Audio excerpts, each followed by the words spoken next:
Hello and welcome back to another video. I am once again going to do a little commentary on some bookish TikToks that I have stumbled across. I'm very sad if TikTok ends up getting banned in the US, not for any reason other than that I like making these videos and you all seem to enjoy them. So that would be a bummer, but anyways, yeah, I have several TikToks to show you today and comment on, so let's just get right into it. Do you think we could start giving more diverse book and author recommendations? Sorry, what did you say? Do you think BookTok as a whole could start giving more diverse book and author recommendations? I feel like I'm reading a lot of white-centered stories by white authors, and I'm just not seeing a lot of diversity in these recommendations. Sorry that I want to read and recommend books that I can relate to. Anyway, did you guys see what the Fae Prince did? Okay, so this is something that I feel like I see a lot on both Bookstagram and on BookTok, is readers saying that they don't like reading particular books because they can't relate to them. And that's just kind of silly to me. I understand being able to get more into a book so you can feel like you're part of the story. However, I think that part of the beauty of reading is learning different worlds that you're definitely not a part of and kind of getting to step into someone else's shoes and point of view. And if you're only reading about things you already know about and already relate to, you're not learning anything new or getting any new experience out of it. And I totally understand having places where you're comfortable, and it can be really, really nice and kind of cathartic to see yourself in a character you're reading about. But we definitely need to make sure that that's not the only thing we're reading, particularly when it comes to books about marginalized communities and just things that don't get the attention that they should. You don't have to feel, like you understand or you can relate to everything that you read.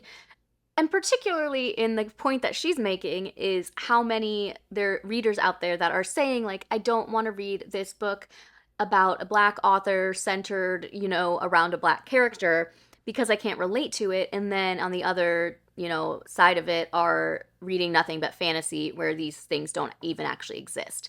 So I totally see what she's saying, and I'm fully on board with it. And I feel like people really need to kind of take a look at themselves and ask themselves why they are having, thinking that they can only read things that they relate to, and why they're willing to make an exception for fantastical worlds, but not for worlds that feature people that don't look like them. So, anyways, food for thought. Them announcing the Kindle colorsoft is like when they announced the Game Boy Color. I already have it, but now I want it in color. I know what color Pikachu is, but I want it in color. I know what color the cover of the book is, but I want it in color. Okay, I will start by saying spend your money however you want to spend your money, but I do not understand the Kindle colorsoft. I don't get the appeal. Unless you're reading picture books with illustrations, I don't get it. It's so the cover can be colored, but who is really spending a lot of time looking at the cover of the book they're reading on their Kindle? To me, that just doesn't make sense. This is, just funny. She's like, I recognize that it's silly, but I want it. And, it's just goofy, but I really don't understand.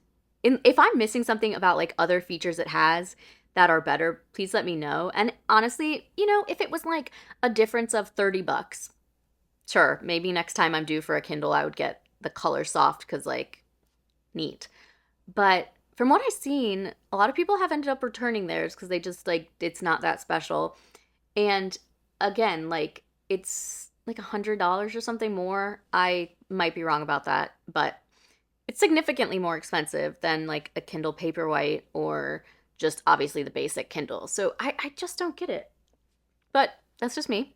I'm once again asking that you give content creators credit where credit is due. I understand that once you put something on the internet, it's pretty much the world's for the taking at that point. But in the BookTok community, more niche community, I kind of expect more. So in the past week, I've posted a few videos on this new tattoo that I got. And then this morning, when I'm scrolling TikTok, I see a viral video of someone documenting that they got this tattoo. And I'm like, whoa, wait a second, is that my video? This dragon wyvern is something you've probably seen on Pinterest 1,000 times. People have the same tattoo all the time. What I was proud of was my original thought in the placement. I thought that was really cool, and that's what I wanted to show off in my video. In this video I saw this morning that went viral, people are complimenting the creator in the comments section about the originality and the creativity of the placement. And that creator is saying like, yeah, oh my god, I thought so too.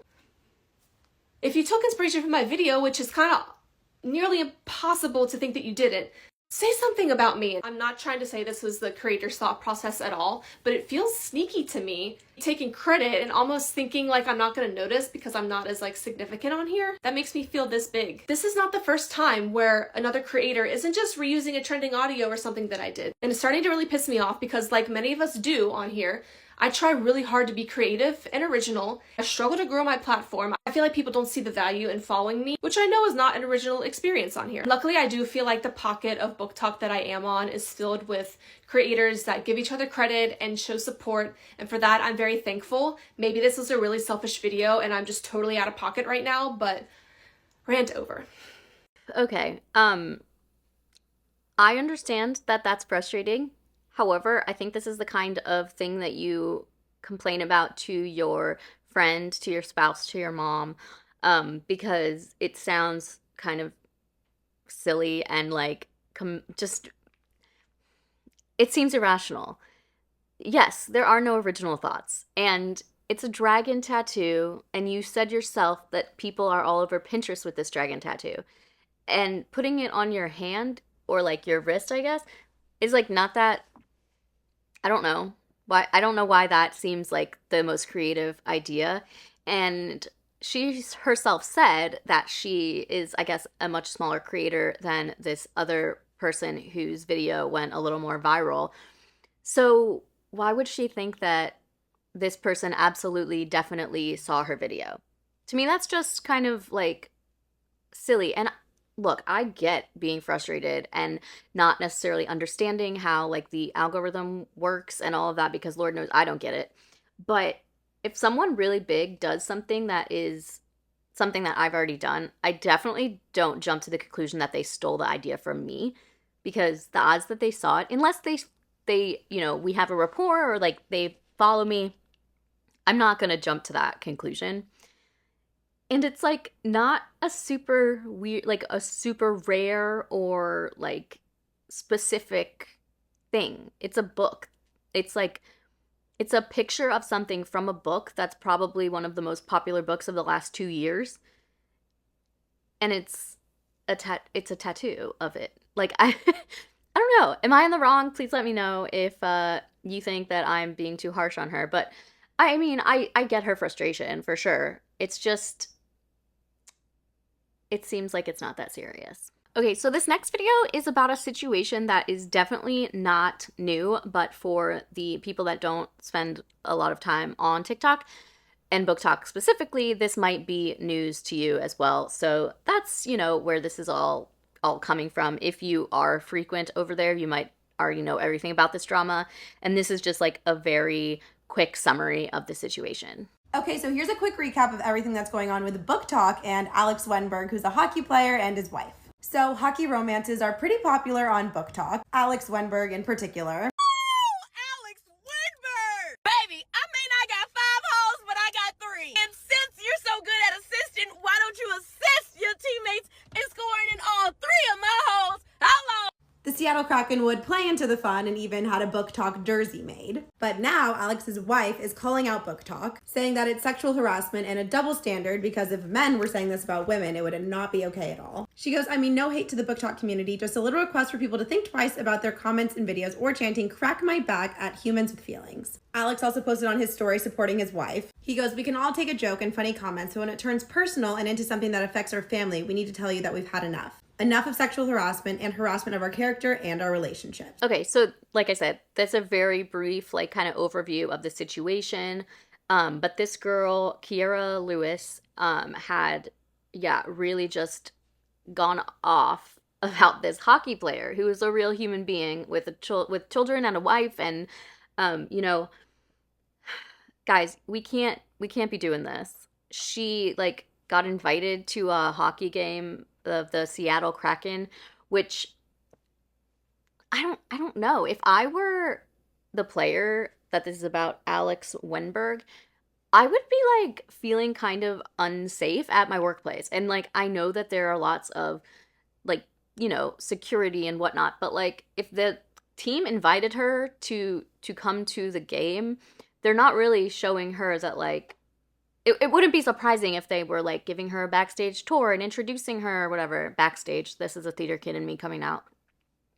But it is a double standard. And if this was a reverse role situation, and this was a man saying these things about a woman, a female athlete, there would be a lot of uproar, as there should be, and there should be in this case too. Like, these are real people. This is not a fictional character in a book, even though you are reading a book about a fictional character and this is the person whose face you've attached to it. That's not how it is. He is actually real.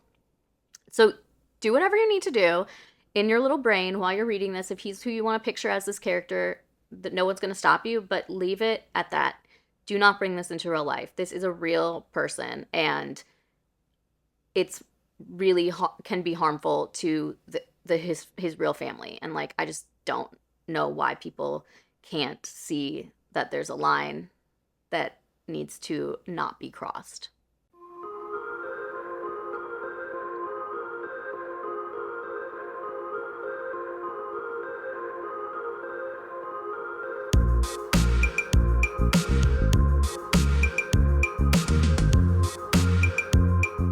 I personally have two different sides of my opinion, I guess. On the one hand, read what makes you happy. If you know what you like, by all means, please read that. I don't really read classics. I don't really try fantasy books because I know these are things that I just generally don't tend to gravitate towards. And I know that there's other books out there that I'm going to like more almost all the time. However, I do also feel like some people who have really only used BookTok as like their first intro into reading, like as an adult, not for school, and they might not be exposed to all of these other books because this is what they've found has been popular and like popped up on their feed. And again, I based on your comments from previous videos like this, it seems like I probably just don't spend enough time on TikTok for it to kind of like find what I need to be seeing for the algorithm to like be finding books for me. But I don't use it, enough to ever get to that point. So my view is that it's all fantasy and smut. And, it's just one of these things where I want people to expand their horizons. And it's okay to have like a comfort zone and to, retreat back to that when whatever you want. But I just don't feel like people should really be like shutting themselves off to a whole other world of reading because there are plenty of books in their chosen genre already that they could read forever and never have to expand their mentality. And yeah, I mean, I try not to be like judgmental about it because I definitely think there are some classics that are trash. I mean, my sister once made fun of me because she was like looking at my Goodreads and that I had rated like the Bromance Book Club 5 stars, but I'd given The Great Gatsby 3 stars. I don't care what she says. Like, to me, like, reading really is subjective. And I don't know. I just feel like there's just really two sides of this. And we should just try to be well-balanced readers and to remember that at the end of the day, if you're enjoying something and it's not harming yourself or anyone else, who cares? My favorite girl is back. Ready? We listen and we don't judge, except I'm about to tell you my deepest, darkest book secrets, and I have a feeling you're gonna judge. But say it with me. We listen and we don't judge. I literally don't care if my books have damage on them. Like when I buy books from Barnes & Noble, I don't pick the last book off the shelf. I'll pick the top one. And if I get to the corner and some pages are bent or there's like a scratch somewhere, I literally don't give a fuck.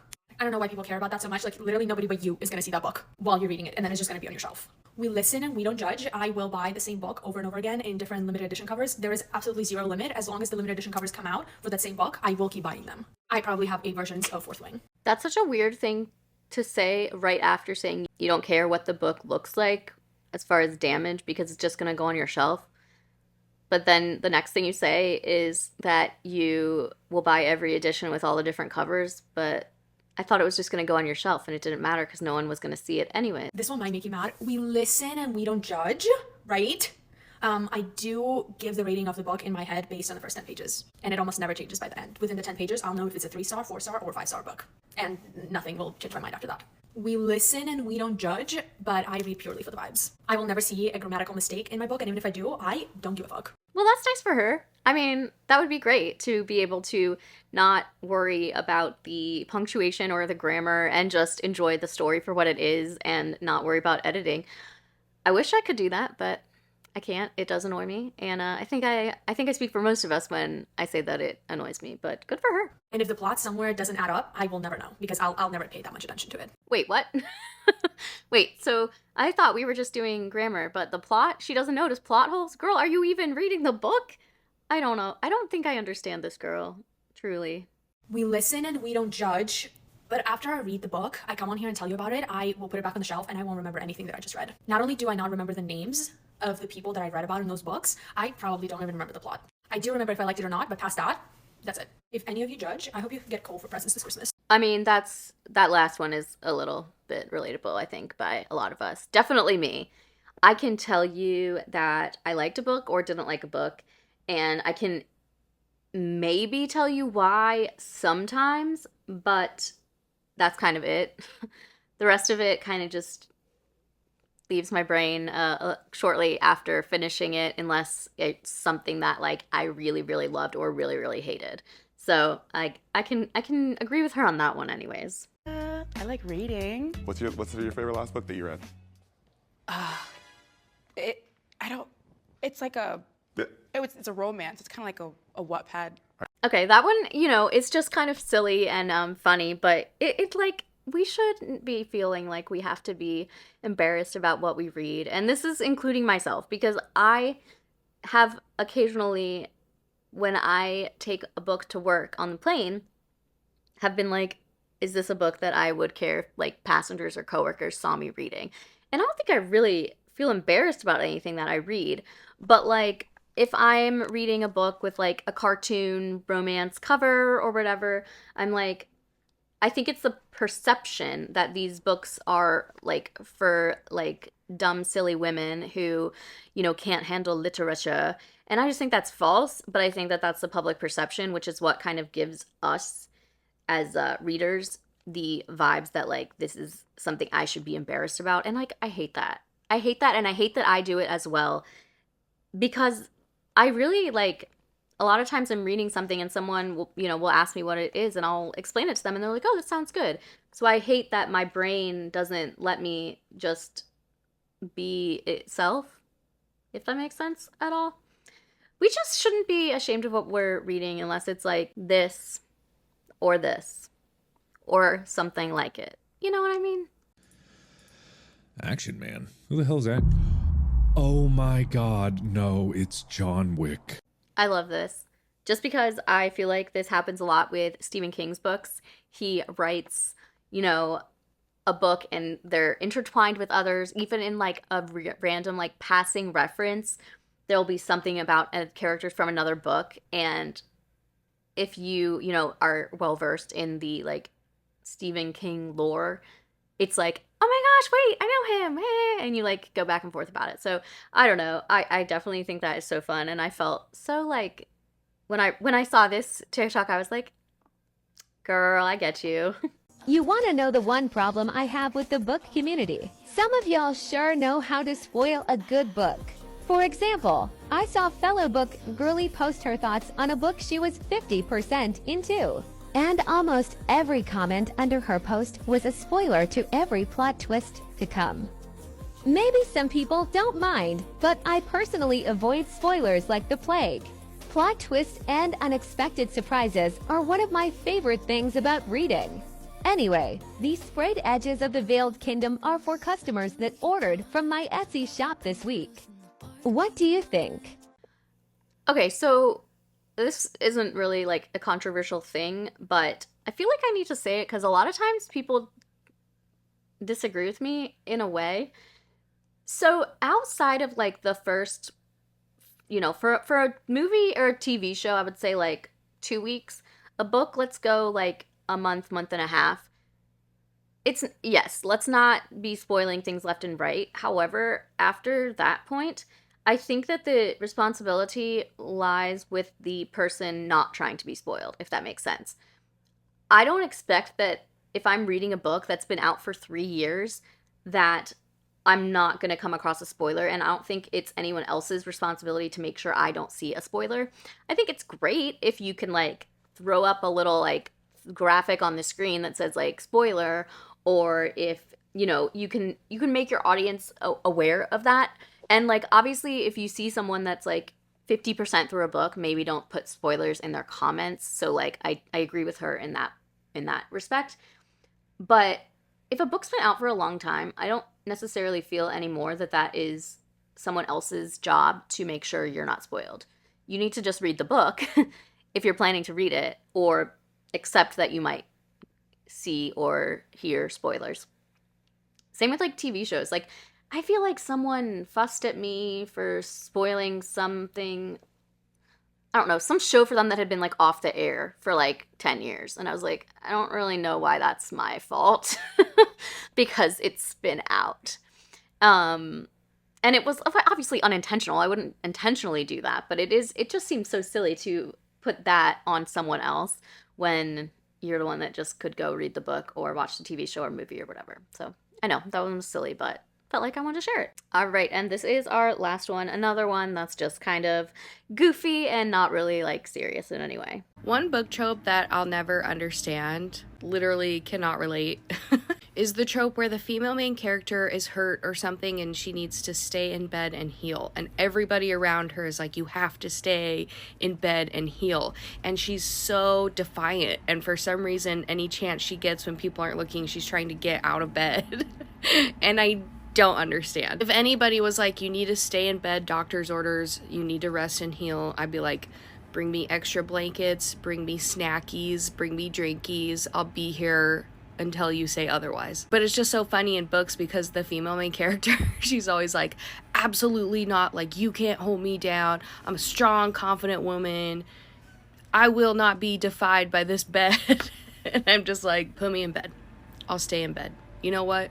Even if it's not ordered, I'm gonna go to bed. So, that's just funny. And I feel like I don't know if I've read a book like this, but I mean, I kind of understand what she's saying, where it's like, a woman doesn't want to be taken care of. She wants to be, able to do things for herself. And like, I see that, but also, at least in a certain situation, like an established relationship, I guess, I'm like, yeah, I'll lay in bed and let someone else do everything for me.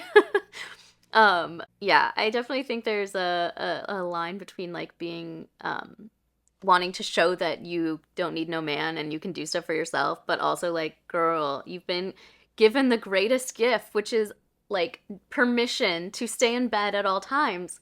Why would you throw that gift away? I don't know. I'm just being goofy, but I thought it was funny anyways. So I hope you liked this next edition of my book talk, whatever. Let me know your opinions on any or all of these TikToks. I would love to hear them. Please send me any that you think would be funny to have me respond to. I'm so glad that you watched this. Thank you so much. And if you liked this video, give it a thumbs up. If you haven't subscribed, I would love it if you would. And I'll see you in the next one. Bye!